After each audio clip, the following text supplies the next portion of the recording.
We are back on MorningLine. Our guest with us this morning is Sue Fort White. She's the executive director of Our Kids, which works with child sexual abuse victims, and has been doing so for 35 years. It's the anniversary. It's one reason we're doing this, but we can do a show with you every month, really, just to get the word out. We may not get a lot of phone calls because it's a heavy topic first thing in the morning, but I know people are listening, and it grows. You have 4 satellite offices now? Yes, so that is one of the things I'm most proud of within my tenure at Our Kids, because we understood with 47 counties, like if you're up on the plateau or Lawrenceburg is, over an hour and a half away, we just felt like, there are so many barriers to families getting care, and so we thought, well, we need to create an integrated presence in Middle Tennessee. So how are we going to do that?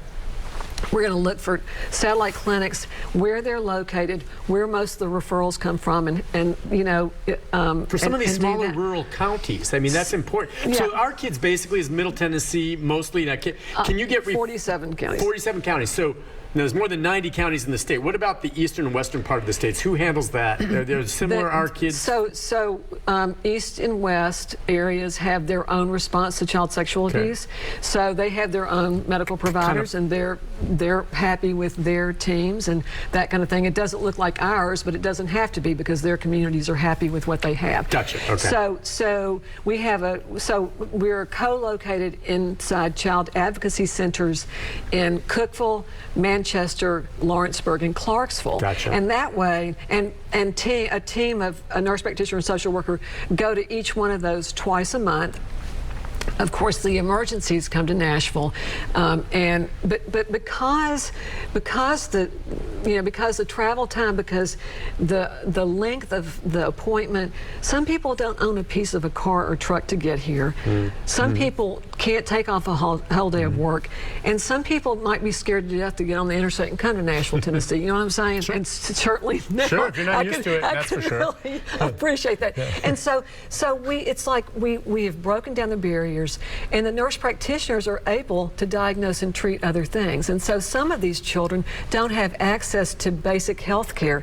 So they're also getting, the benefit of a wonderful medical provider taking care of them in those ways.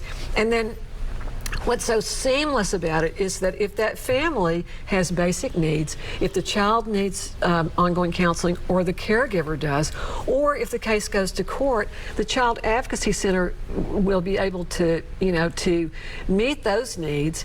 And so when they go there for a medical exam, they're building a relationship with a wonderful resource in their community. Right. It's beautiful. I'm really proud of this. We do all this with only 4 nurse practitioners and 4 social workers. See, that's amazing, and that's great though. It makes perfect sense because a lot of people can't get to the city. On a given week, do you have a breakdown of? I mean, will you guys be getting calls today? Oh yes. You will. And in fact, yes. In fact, a team, I went to the office yesterday afternoon, and they were seeing an emergency then. So this is really important, and I need for the viewing audience to know this. What's really turbo great about Our Kids, there's so many reasons why it's great, but the experts share call 24/7.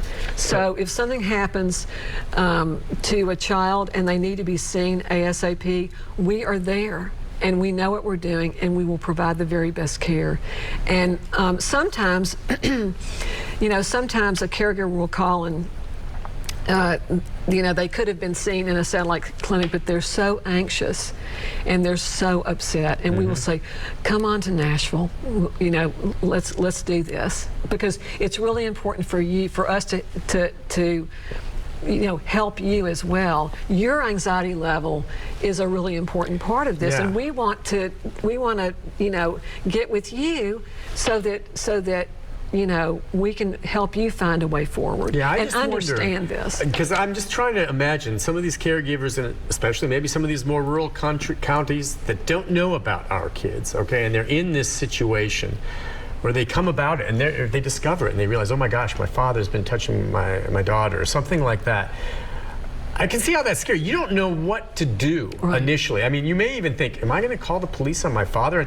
And maybe I'm imagining this. Maybe this isn't really what I think it is. Or maybe it's the husband, okay, that's touching the child, and the wife sees this, but maybe I'm financially, strapped to him. If I go on him, what are me and my family? I mean, there's all these crazy things.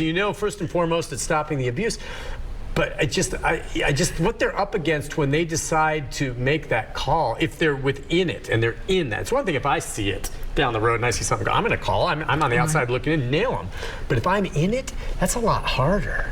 Well, and that's why the appointment takes so long. But I will say this, that there was a mom last month who came, and she was so angry. She was so angry at her husband because he had done this to her 8-year-old daughter.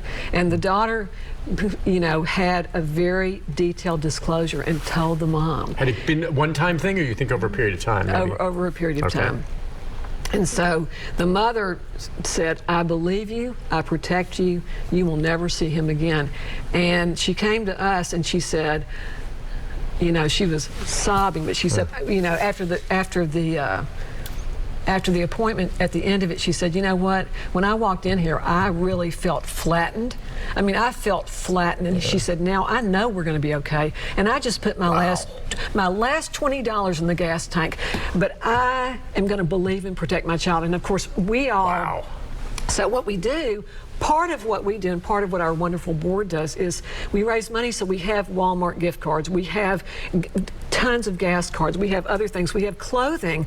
Sometimes people come and they don't have anything but what's in this big black plastic bag. So we have toiletries, we have school supplies. What can they do? You have a place where you can send them, I guess. I mean, if she's left, and if an arrest hasn't happened yet, it may be dangerous for her and the child to go back, or she needs to get the child out of that environment anyway. So she drives away, puts her last $20 into that tank, comes to you. She doesn't have anywhere to go necessarily, right? So how do you help? So we help her assess, like, what are your assets? Who are your allies? Do you have relatives? And I think sometimes DCS and law enforcement weigh in on this too. So we are helping in whatever way we're making referrals in whatever way. I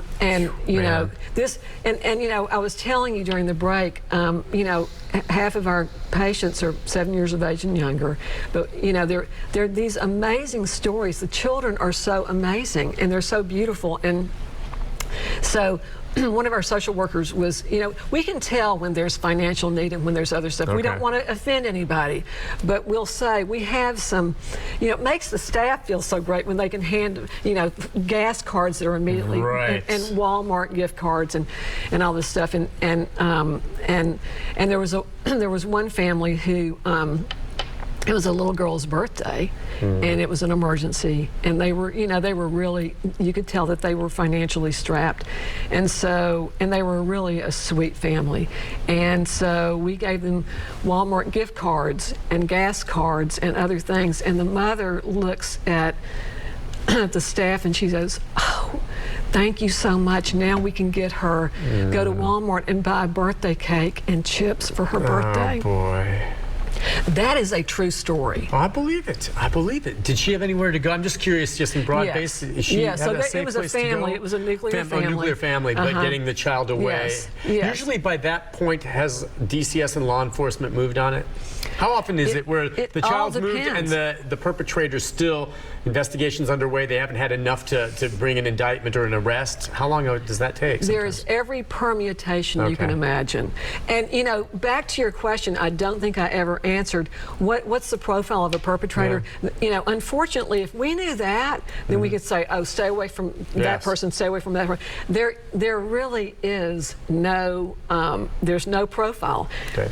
And everybody thinks it's the weird guy in the trench coat, the scary guy, or the guy that's like, the clown at the circus or whatever, creepy Uncle Eddie. It is really across the board. You cannot believe it. You just can't believe. Yeah, the people. Well, I've seen it. The arrests that are made as we go to the break on those folks that show up to have sex with kids when they see those ads, and the mugshots that come up there. runs the gamut. Yes, Every it does. race, I mean, you've got doctors, you've got lawyers, you've got plumbers, you've got some homeless, you've got, you name it, Right. it goes there. And some of them you're looking at in a million years you wouldn't. Others you think, oh, that's for sure. You know, you cannot judge by looking, and that's not You right. can't. We'll take a break. Come back with our final segment with Sue Fort White right after this.